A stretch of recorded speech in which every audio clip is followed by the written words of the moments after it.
This is Fit Amputee powered by James Robert Fitness, and this is episode 14 of my podcast. And today's guest, I've got Blake Bowman.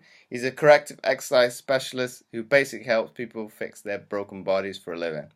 Having had multiple joint issues himself, Blake underwent a journey to corrective his posture and muscular imbalances, which were causing him pain. Now he teaches others how he did the same. So thanks again, Blake, for coming on. Yeah, James, thanks for having me, man. It's a pleasure. It's an honor to be here. So off air we discussed a little bit, obviously, how you got into fitness. Can you explain to the viewers and listeners how your journey come about from the early days of fitness to where you are now? Yeah. So we were talking about this earlier, but I have pretty much been involved with physical activity, sports, and whatnot ever since I was very, very young. When I was very little, I played football, soccer, as we call it in the U.S. Um, all sorts of different sports that little kids play. Once I got into middle school, I got really involved in martial arts. Once I got to high school, I was pretty much doing primarily wrestling, and I was weightlifting to help with my wrestling. And basically, once I graduated from high school, I just continued with weight training, strength training, and I really kind of messed my body up doing that. I was lifting like a meathead. I was not lifting intelligently. The programs that I was doing were not very balanced. And long story short, I ended up developing a lot of what's known as muscular imbalances, postural distortions, and these things led to a variety of different injuries in my body. And I basically had to stop lifting for a long time. I got really depressed, and I started searching for answers as to what I could do to fix these things. And basically, I studied physical therapy textbooks. I became a certified corrective exercise specialist on top of my personal training certification.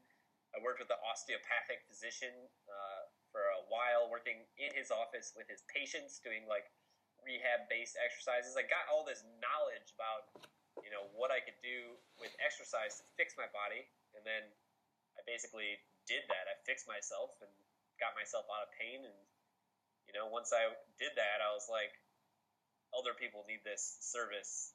Other people need to know that this is possible. Other people need to know that they can do this to themselves as well. And that's basically what I do now, James. I teach people how to kind of fix themselves, their injuries, their posture, their muscle imbalances, using like corrective exercises, which are just exercises that are specifically designed to address like dysfunction in the body. But yeah, long story short, that's basically how I first became involved in fitness and how I kind of evolved to where I am now. Okay, that's quite interesting. And what's kind of is the difference between a general, as we term it, personal trainer to what you do now? How much expertise have you gained in between? Yeah, so most personal trainers, and I guess be speaking on behalf of most of the personal training population, but most personal trainers focus on typical goals that people have in that industry, which are like weight loss, muscle gain. They want to be trained for something that's sports specific. Most trainers do that, and there's a lot of good trainers that do that, and they do corrective exercise.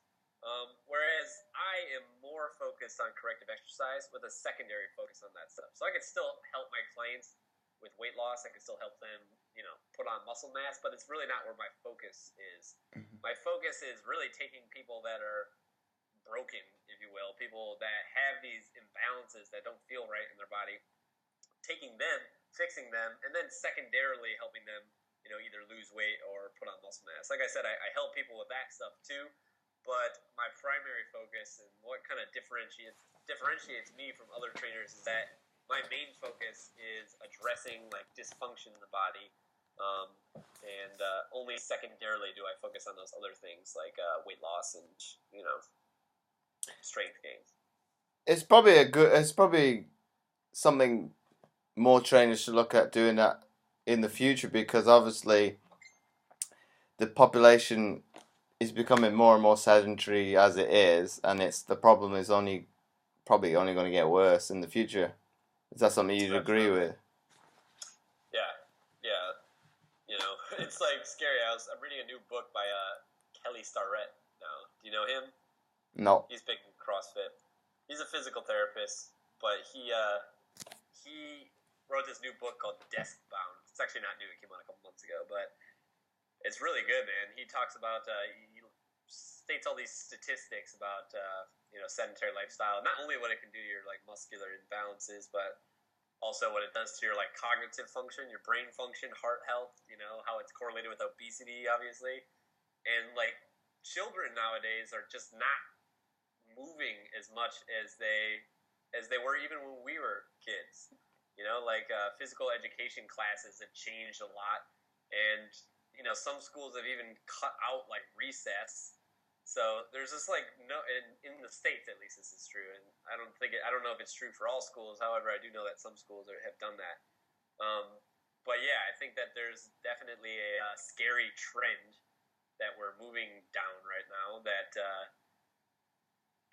the issues that we're seeing now in the general population and the fitness population with obesity, cardiovascular disease, orthopedic problems associated with sitting and living a sedentary lifestyle. I definitely think that those things are gonna, unfortunately, increase in frequency. I think we're gonna be seeing a lot more of that as we continue to become more sedentary as a human race. So it's unfortunate, but I definitely think we're moving in that direction. It's probably a good point you bring up, obviously, with the kids, obviously, less active than they were. Say, how old am I? About 30 now, so that would put, say, 20 years ago.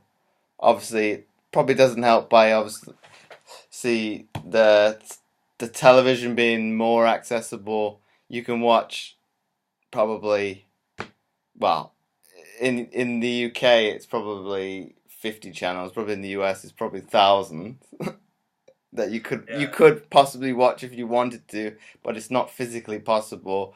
Whereas probably in my lifetime, when I was that age, probably about 4, 5, and obviously the technology wasn't as good that you probably, if you wanted to record it, you can't watch TV. So whereas now you can watch one show, record another, or record two shows and be watching something you recorded ages ago. So you kind of probably got more stuff than you will ever need, and so you kind of never get off your ass to actually do things. definitely. Yeah, and even transcending TV is like all the handheld devices. Um, those are orthopedically speaking even worse than TV is, because most of the time when people are watching TV, the TV is like level with their head. They're looking at it in front of them, but with like iPads, laptops, cell phones, you're adding another layer of complexity and dysfunction to the sedentary lifestyle, because now we're looking down all the time, right? Yeah. Our heads fall forward. We develop forward head posture, all these messed up breathing patterns as a result of that. Our back rounds, and then you get stuck in that position. And as you age like that, that position, it it causes a lot of damage to your spine, to your neck, to your nerves. And then by the time these kids are reaching, a lot of my clients that I work with, you might think that like the people I work with are like older people. A lot of them are like in their 20s, early 20s. And it's because they were born with this kind of stuff. And, having bad posture, you can tend to get away with it for a while, but, the longer you have it, the more likely it is to manifest as orthopedic injuries and problems. And just the fact of the matter is, like, we didn't have, iPads and cell phones when we were young, James, but now kids do. So they're starting to destroy their posture at an earlier age, which means that they're going to have orthopedic dysfunction and injuries also at an earlier age, which is scary. Well, I don't know what I don't know if you're the case. Do you remember when you first had a mobile phone? Because for Yes. me, it was probably about 11, 12, and that's obviously just for an emergency. Whereas you think, well, you hear you see kids nowadays, probably about, I don't know, 5, 6 years old with an iPhone. It's like, well, you don't need all that. You don't need everything Yeah. that's on an iPhone at that age. Yeah. Or we condition our kids to get used to it too. Like I have a friend that has a baby, and whenever the baby's acting up or making noise, the first thing they do is just stick an iPad in this baby's face, and then this baby will just get like mesmerized by this iPad, and it's like they're conditioning their kid from like day one as a baby to get used to this technology, and it's not. It starts there now. Like you were 11 when you had a phone. I was like 14 or something like that, maybe even older than that. But yeah, I mean, it's just starting a lot earlier. And this is just going to lead to more issues. When these children, reach their like even something as early as their 20s. It's like I when I used to work with clients in person, which I don't do anymore. I just work with clients via the internet, via coaching. But when I used to work with clients in person, a couple of years ago, I had a couple of 13-year-old and 12-year-old clients that I would train. And it's just amazing to work with that kind of younger population to see what, they're like. Because not only did, I'm thinking of one client in particular. Not only was he morbidly obese for his age, he was like 185 pounds and like under 5 feet tall. Oof. But he also had what's called a dowager's hump on his back, which when you're like in a rounded position and your upper back is rounded like this for a long time, your body will actually start to lay down collagen and fat on your upper back in order to stabilize that area. It's kind of like a cast. It like reinforces that area. And over time, that actually makes like a physical protrusion, right? And this is like common in like older people, like seniors. You'll see it in them. But this kid was like 12 or 12 years old or 13, I can't remember. But he had this already. Wow. And it's just like, it really made me sad, because he's only 12 years old, man. He's got, not only is he morbidly obese, but he also has, a dowager's hump, which is just a manifestation of horrible posture. He's just going to have all sorts of orthopedic issues in conjunction with, other health issues because of his weight when he's older. So it's really alarming to work with the younger population nowadays, like, under like kids. Just because you can see firsthand, what that sedentary lifestyle and all the technology is doing to them from, the start. Yeah. What would normally be the cause of the hump in an elderly population? Obviously, there's going to be weakness in the muscles. Obviously, as you get older, more and more that's the cells start dying. Is there other causes that manifest to make that more apparent? Yeah, I mean, I think the main cause is basically what I was describing, the laying down of new fascia. So if you have kyphosis, which is excessive rounding of the spine, you have that your whole life. Your body's going to gradually lay down new tissue in there, and then over time, you're going to develop this hump. That's probably the biggest cause of that. I mean, but there are other things that can cause that too, for sure, like benign tumors and things like that. But posturally speaking, that's the biggest cause of that, for sure. Yeah, well, it's quite sad to think when you're thinking like you say, it's a 12-year-old thinking it's not a great outlook on life, isn't it? Having all the not just that problem, but having health issues problems. It's like it's kind of a, how would I put it, kind of hard way of starting out in life. Obviously, you got the hurdles of the weight issue to start with, and then you compound that with having the hump as well. It's kind of like, for sure. It brings it'll bring about, from a psychological and mindset one. It's gotta obviously bring, because he's at school. There's the element of loads of things, bullying and all sorts of more problems down the line. So it's like, wow. Yeah, it's not good foreshadowing for his future. No. That's for sure.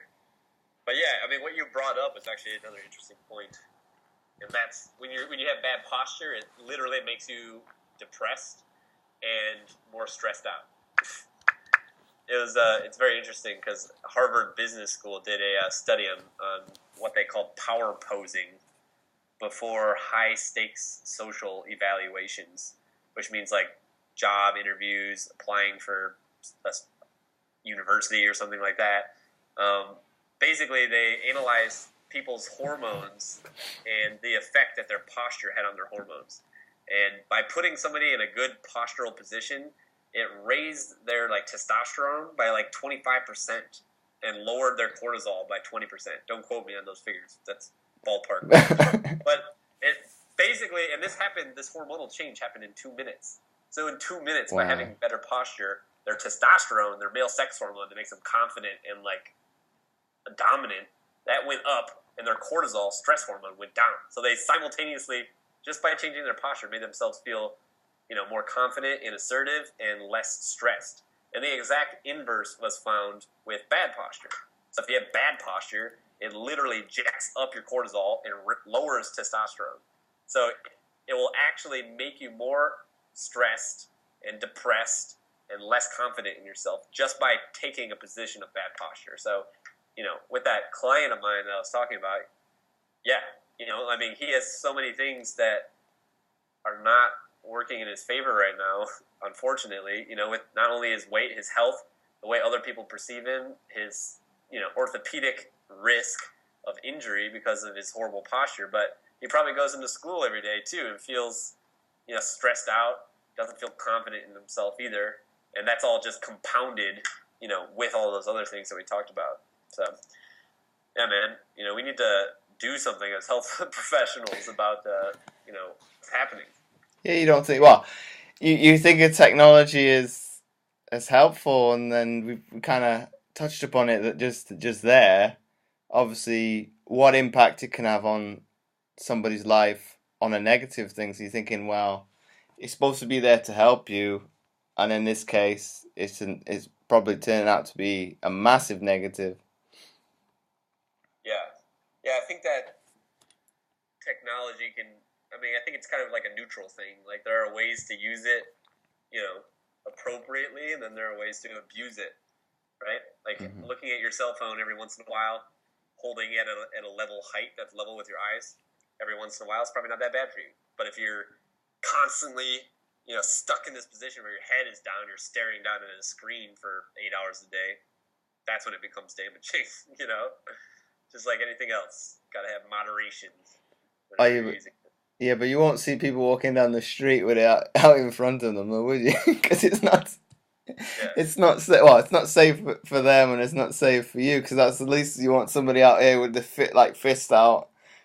You don't want to get hit in the face by That's the something. ironic thing. It seems like it would not be safe to obscure your vision by holding this thing out in front of you, but it's not any more safe to look straight down at it either. Although it feels like it is, but it's really not. Yes, I see that. But wow, it's probably well, if you had it outright and obviously outright in front of you, it's better for your posture, like you say.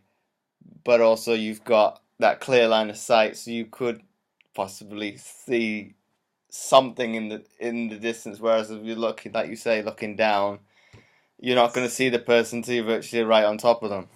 That's right. Absolutely, man.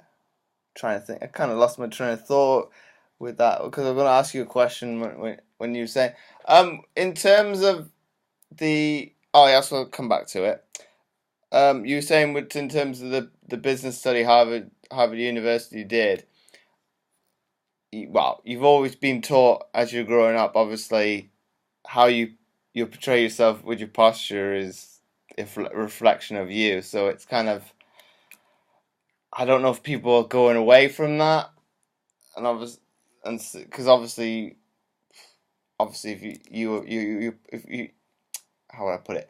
If you're sitting up with a good posture, you're perceived in a better light than having a bad posture, because obviously, well, say quote unquote, say if you had a bad posture, you kind of don't look after yourself. For example, and probably countless other examples, but I can't think of any.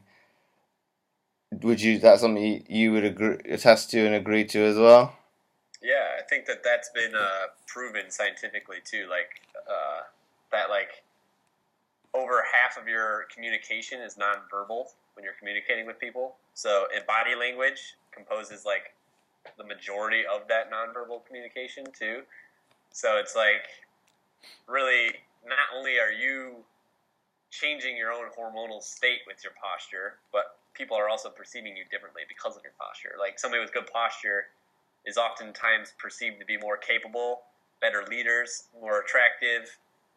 People assign all of these attributes that may or may not be true to people that have better posture just because they have better posture.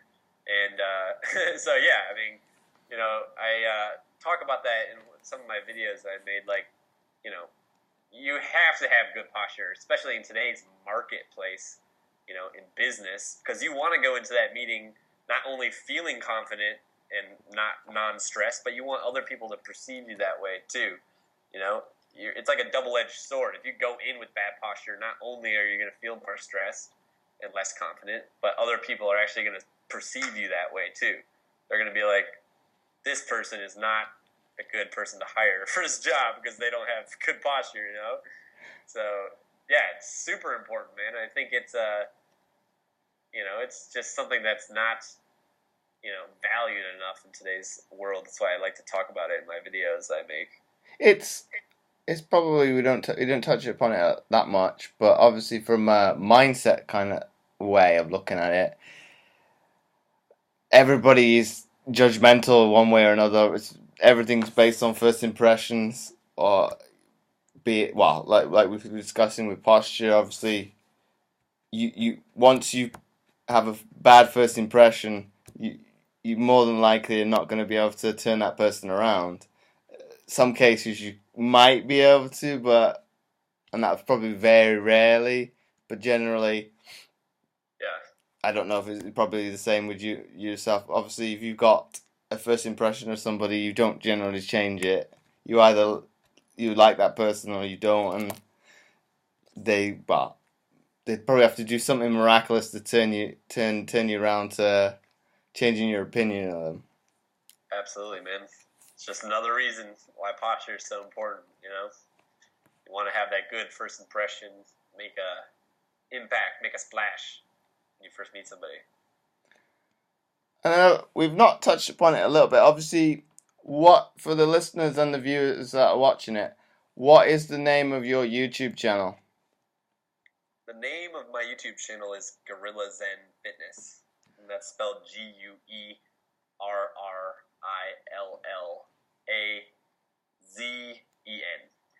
And I go on, keep going.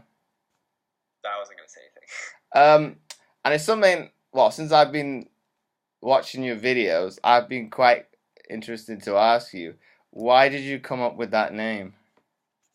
Yeah, people ask me that all the time, and really, the reason why I named it my business, GuerrillaZen Fitness, is because I believe that life is all about balance, and I also believe that everything in the universe is polar, right? There's a opposite to everything in existence, and I think that your training should really embody that. So I think that you should work out hard, but also have what's considered soft training incorporated into your hard training. It's like the yin and the yang. And I've always been fascinated with primates, so that's why I named it gorilla. But I spelled it gorilla fighter because it seemed like the way that I spelled gorilla is contradictory, or it doesn't go with Zen, which is like really peaceful. So since there's like a dichotomy there, it kind of like embodies like my philosophy and everything. But like I said, I've always liked primates; they fascinate me. So that's just kind of how the idea for GuerrillaZen was born. Well, it's quite interesting how you come about naming your business, and it kind of it's incorporating your interests, isn't it? Obviously, of fitness, like in nature. So it's kind of combining the two into obviously a business name. Yes, absolutely, man. That's what I was going for.